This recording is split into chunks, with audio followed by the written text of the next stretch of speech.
वालेकुम गाइस, आज हमारे साथ हैं मिस कैंडी खंडवाल, जो मिस क्वीन ऑफ उत्तराखंड भी रह चुकी हैं और यूट्यूब पे बहुत अच्छी तरीके से जानी जाती हैं, जो अभी लोग फेमस भी हैं K4 कैंडी के चैनल के नाम से, और लोग उनका चैनल बहुत पसंद कर रहे हैं।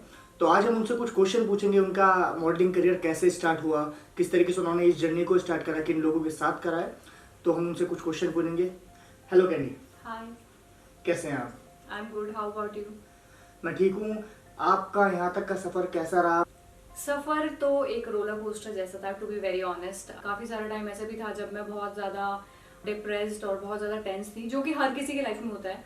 बट आई थिंक अगर आपके पास सपोर्ट है, जैसे मेरे पास to be very honest family का बहुत सपोर्ट था, और आई थिंक बहुत इंटरेस्टिंग था अपने ड्रीम्स को चेस करना, और जो चीज़ आपको पसंद है लाइफ में। जैसे हम बहुत फोर्सफुली, कई सारे लोग होते हैं जो जॉब करते हैं और फोर्सफुली कोई भी प्रोफेशन परस्यू कर रहे हैं अपने पेरेंट्स के प्रेशर से या किसी और प्रेशर से। आई थिंक उससे ज़्यादा बेटर है कि आप अपना स्टैंड लो और अपने करियर के लिए फाइट करो। जो चीज़ आपको अच्छी लगती है, जिसमें आप इंटरेस्टेड हो, जब आप वो करते हो तो उसका एक अलग ही मजा होता है। गाइस, ये हमारे व्यूवर्स के लिए बहुत अच्छी सलाह है। जैसे कैंडी बता रही हैं उन्होंने कैसे शुरुआत की और यहाँ पर आई, मेरठ तक का उनका सफर कैसा रहा और आगे तक का सफर हम जानेंगे। तो कैंडी, हमें बताइए कि आपका मॉडलिंग करियर कब स्टार्ट हुआ, कैसे स्टार्ट हुआ, किन लोगों के साथ स्टार्ट हुआ? सो बेसिकली सबसे पहले जिस इंसान से मैंने कांटेक्ट किया था वो थी विप्लोई मलक्कर। Basically she is from Dehradun से हैं। तो मुझे नहीं पता था मॉडलिंग की शुरुआत कहाँ से करनी है, कैसे करनी है। सो फिर मुझे लगा कि मुझे किसी कंसर्न पर्सन से मिलना चाहिए, तो जिसके लिए मैंने FB में विप्लोई मलक्कर जो हैं उनसे मैंने कांटेक्ट किया। सो बेसिकली उन्होंने मुझे सजेस्ट किया कि उत्तराखंड में जितने भी पेजेंट्स होते हैं आपको सब के फॉर्म्स भरने चाहिए। तो फिर ये एक सजेशन जो मिला था वो मैंने ले लिया। Then after that my first portfolio was with Tejaswi, जो कि घंटाघर के पास उनकी शॉप हुआ करती थी उस टाइम पे। आई थिंक अभी भी होगी। तो बेसिकली पोजिंग और हर चीज मुझे तेजस्वी ने सिखाई है। So I am very thankful to Tejaswi. And apart from that, तब मेरी जर्नी बेसिकली स्टार्ट हो गई थी। देन 2013 में मैंने मिस दून सुपर मॉडल किया था, जो शो नहीं हो पाया, लेकिन उस शो के ऑडिशन की एक पिक्चर थी जो टाइम्स ऑफ इंडिया में काफी बड़े फ्रेम में आई थी। और उसी से फिर क्या हुआ था कि मुझे आगे काम मिला था। तो मुझे एक वीडियो मिला था पंजाबी रैप सॉन्ग का, वो मैंने किया था और वहां से मेरा करियर स्टार्ट हो चुका था। फिर 2014 में queen of Uttarakhand runner up, उसके बाद ऐसे चलता रहा। तो फिर पता ही नहीं चला कि कब टाइम निकल गया और चीजें होती रही। जैसे सभी के करियर में स्टार्टिंग में बहुत सी प्रॉब्लम आती हैं, आपके क्या आई? आपकी शुरुआती जो दस्तूर था आपका, आपकी जो स्टार्टिंग हुई उसमें कुछ प्रॉब्लम आई फैमिली के थ्रू या फ्रेंड्स के थ्रू, किसी के भी through? I think as such बहुत मेजर तो कोई प्रॉब्लम, सोसाइटी का एक जो व्यू होता है और एक जो मतलब थॉट प्रोसेस जो काम करता है वो बहुत डिफिकल्ट होता है। Apart from that I think सबसे ज्यादा चैलेंजिंग वही होता है कि लोग क्या सोचेंगे। तो वो चीज थी कुछ हद तक, लेकिन बाद में पेरेंट्स ने भी समझा कि मतलब अगर कोई कुछ भी बोलता है तो उसमें हमें क्या करना है, उससे हम अपना काम तो करना छोड़ नहीं सकते हैं। They are not paying our bills. तो मुझे नहीं लगता हमें सोसाइटी के बारे में इतना सोचना भी चाहिए। अच्छा, तो एक चीज आती है जब आप आगे जाते हैं, मुंबई जाते हैं, दिल्ली जाते हैं, तो कुछ कास्टिंग काउच का होता है या मॉडलिंग करियर में बहुत सारी चीजें आपको फेस करनी पड़ती है, जैसा कि मैंने सुना है। तो आपके सामने भी वो आई कुछ? सबसे पहली बात तो मैं सबको ये बता देती हूँ कि जो मेरे मॉडलिंग करियर का सवाल था, मॉडलिंग हमेशा मेरा एक पैशन रहा है, लेकिन इसको मैंने कभी एक करियर और अपना एक अल्टीमेट जो एक गोल होता है उस तरीके से नहीं देखा। इसको मैंने हमेशा साइड बाय साइड परस्यू किया था। मैंने मॉडलिंग 2013 में शुरू कर ली थी, जब मैं अपना ग्रेजुएशन भी साथ साथ में कर रही थी। तो आई वोंट से कि हर किसी को वैसे करना चाहिए, लेकिन मेरा उस तरीके से था।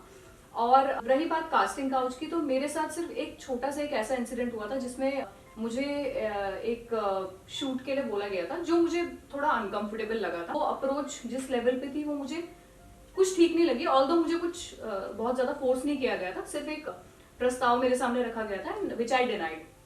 सो आई थिंक कास्टिंग काउच वाली जहाँ पे बात है, उसमें कहीं ना कहीं रिस्पॉन्सिबिलिटी एज अ मॉडल हमारी भी होती है कि हम उस चीज को कितना रिस्पॉन्स देते हैं। अगर हम उस चीज को रिस्पॉन्स देना ही छोड़ देंगे तो कहीं ना कहीं वो आगे जो आने वाली जनरेशन है जो मॉडलिंग को परस्यू करना चाहती है, उनके लिए ये चीज बहुत अच्छी हो जाएगी। क्योंकि मुझे लगता है अगर हम उस चीज को एक्सेप्ट कर रहे हैं तो हम कहीं ना कहीं जो हमारी जनरेशन है आगे आने वाली उसके लिए मतलब एक मुसीबत खड़ी कर रहे हैं। So I think that's it. तो हमारे व्यूअर्स को एक चीज और बताइए, मैंने सुना है कि आप एयर होस्टेज भी रह चुकी हैं, जी है ना? तो वो एक लाइन थी और एक आपकी मॉडलिंग लाइन थी, उन दोनों के बीच में आपको कैसे मैनेज करना पड़ा, क्या डिफरेंट था उस टाइम पर, आपने क्या चीज फेस करी, आप हमको बताइए, अपने व्यूअर्स को बताइए। सो आई ऑलवेज थॉट कि मुझे मिस यूनिवर्स और मिस वर्ल्ड के लिए इंडिया को रिप्रेजेंट करना है, जो मुझे कुछ देर बाद समझ में आ गया था कि मेरी हाइट जो है वो उतनी नहीं है और मैं उस चीज़ को नहीं कर सकती, and it is good to accept it before time. Cabin crew एक ऐसी चीज़ थी जो मैंने बहुत टाइम से सोची हुई थी। तो फाइनली जब मैंने सोचा, अपने फादर से डिस्कस किया कि पापा मुझे लगता है कि मुझे कैबिन क्रू बनना चाहिए, तो माय फादर वाज लाइक कि तुम मॉडलिंग फिर म्यूजिक से ग्रेजुएशन और ये क्या होने वाला है।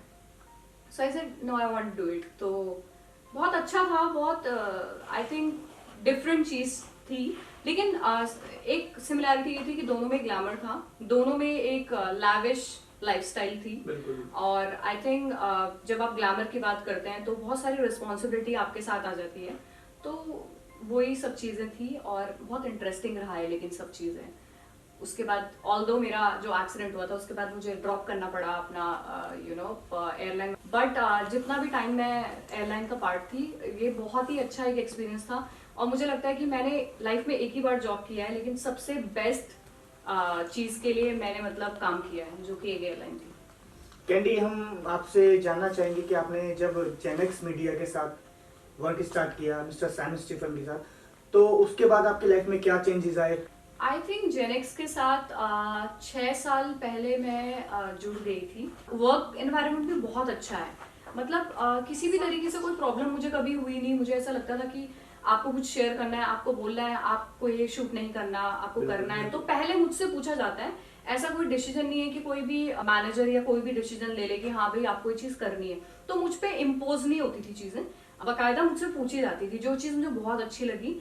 और जेनेक्स का नाम तो मुझे बहुत टाइम से पता था, लेकिन वही होता है ना कि आप जब अपने स्टेट में रहते हो तो आपको लगता है यूपी और वो भी मेरठ, मतलब नेक्स्ट टू इम्पॉसिबल है, कैसे जाओगे क्या जाओगे।